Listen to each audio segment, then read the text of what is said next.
At the entrance to the tavern, Ghislain arrived just in time to witness the commander's collapse. Scovin, noticing his young master, called out weakly. Ghislain, irritated by the sight, turned his attention to Kane, who greeted him with a wide smile. Standing before Ghislain was a massive young man, Kane Loges, heir to the Loges County. Ghislain recognized his cousin immediately, recalling that Kane had always been both his friend and rival.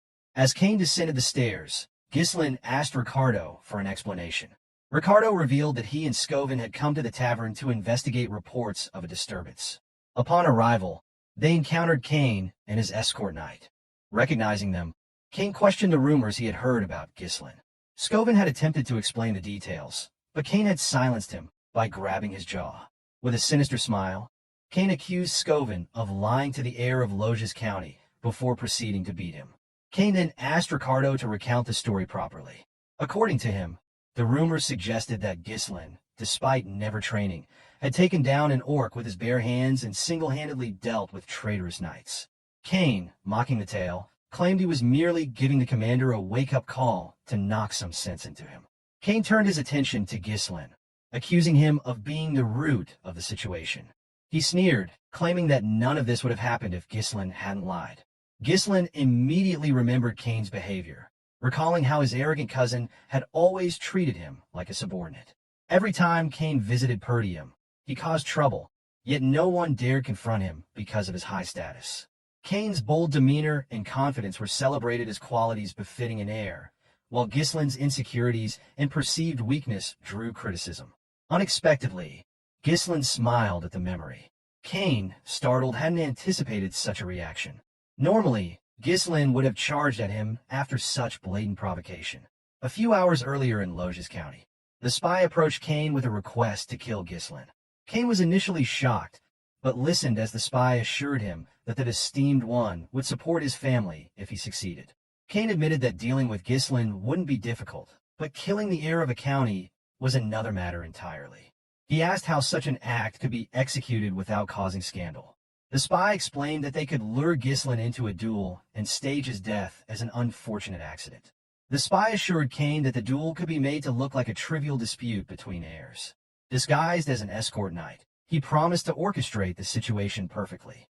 With a smile, he reminded Kane that this was a rare opportunity, even for someone like him. Kane, grinning, expressed disbelief that he now had a chance to kill his own cousin. With growing enthusiasm, he urged the spy to leave with him immediately.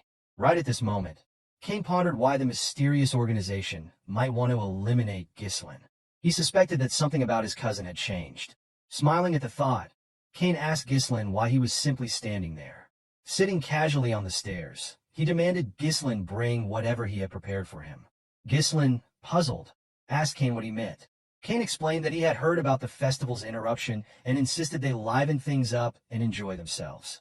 He reminded Ghislain that they always worked well together on such things, and with a menacing expression, asked if he was wrong. Ghislain, unbothered by Kane's intimidating demeanor, took a moment to reflect. Then understanding dawned on him. Kane was talking about alcohol and women, things Ghislain had been forced to arrange for him during his past visits. Back then, Ghislain had complied to avoid being beaten up by his larger, stronger cousin. Those demands had drained Ghislain's funds, and he now understood Belinda's reminder that his father had cut him off for spending recklessly. As these memories resurfaced, Ghislain smiled, realizing the solution to his current financial problem had been in front of him all along. Snapping back to reality as Kane called out again, Ghislain assured his cousin he would bring what was needed soon.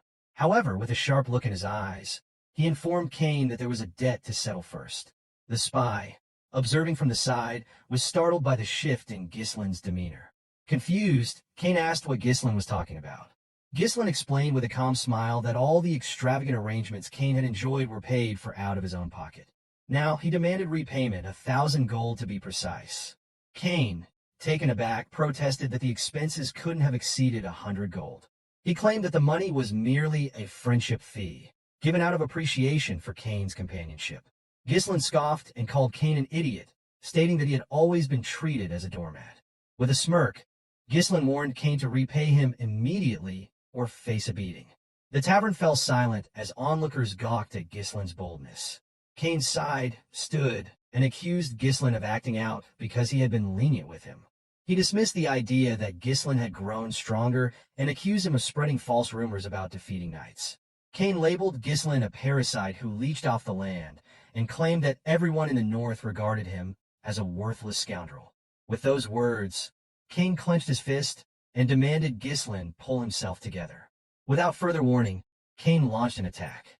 Ghislain easily sidestepped, dodging the blow.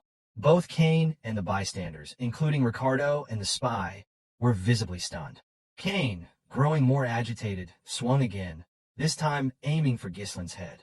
Ghislain ducked, moved low, and delivered a swift punch to Cain's ribs. Cain recoiled in pain, shocked to feel the force of the blow. Ghislain swung a punch toward Cain's head, but Cain managed to block it with his hand. Though he smiled at successfully blocking the attack, Cain immediately fell to his knees, screaming in pain. The spy rushed to his side, asking if Cain was all right. Ghislain, unimpressed, told Cain to stop whining, pointing out that he had blocked the attack. The spy quickly turned on Ghislain, demanding that he stay away from Cain. The tavern fell silent, the crowd stunned by the sight of Cain, the seemingly unbeatable air, brought low by Ghislain. Ghislain observed the situation, quickly deducing Cain's intentions. Whispering to the spy, Cain asked if his acting had been convincing. With a sly smile, the spy assured him it was perfect, explaining that the stage was now set to paint Ghislain as the aggressor. Cain, determined to leave a lasting impression, pulled a blue glove from his pocket. He raised it high and declared that Ghislain had disgraced the nobility with lies, accusing him of attacking without provocation. Before Cain could finish his speech, Ghislain hurled his glove at him, cutting off his words. Ghislain challenged his cousin to a duel, leaving Cain momentarily shocked. Ghislain pointed out that Cain had insulted him as an heir and assaulted his knight, accusing him of tarnishing the dignity of the nobility. With a calm smile, Ghislain asked if Cain intended to deny the allegations. Cain, regaining his composure, smirked. He had always believed Ghislain to be foolish, but he hadn't expected him to dig his own grave so thoroughly. Drawing his sword, Cain accepted the challenge, vowing that Ghislain would regret it, even if it cost him his life. Ghislain called out to Ricardo, who promptly responded. Ghislain instructed him to bring the merchants protesting outside the castle. Ricardo, taken aback, hesitated, but Ghislain, now smiling with a hint of madness, assured him it would help them make a great deal of. So, friends, this chapter comes to an end. What will happen next? We'll uncover it in the next chapter. Don't forget to rate this chapter out of 10 in the comments. We'll see you in the next video. Until then, take care and goodbye. Don't forget to like the video and subscribe to the channel.